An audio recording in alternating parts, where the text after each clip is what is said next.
Maraming magsasaka ang naghihirap dahil sa mababang presyo ng kanilang mga produkto.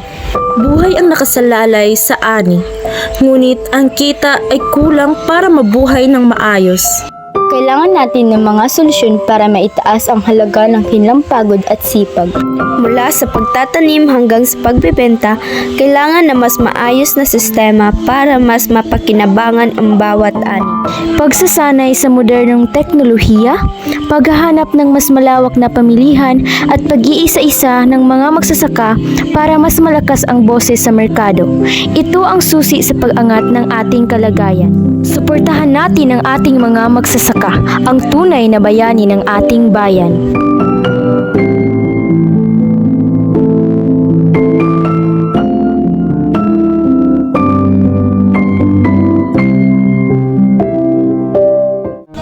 Ang bawat kagat ng pagkain ay nagkukwento. Isang kwento ng pagsisikap, dedikasyon at pagmamahal sa lupa. Ang kampanyang ito ay tungkol sa pagkonekta sa mga magsasaka na nagtatrabaho ng gusto upang dalhin ang pagkain sa inyong hapagkainan. Suportahan ang bukal na agrikultura at suportahan ang mga taong nagpapakain sa atin. Ani ng pag-asa, ani ng tagumpay. Ang agrikultura ay ang kabuhayan ng ating bansa.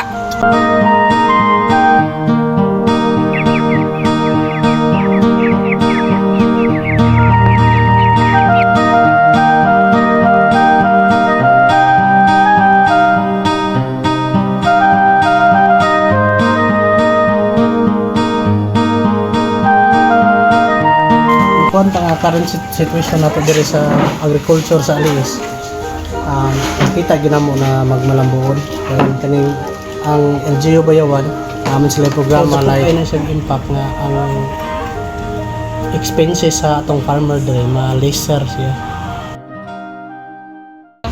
Sulong agrikultura, sulong Pilipinas. Sulong Pilipinas, sulong agrikultura. Sulong agrikultura, sulong Pilipinas. Sulong agrikultura, sulong Pilipinas.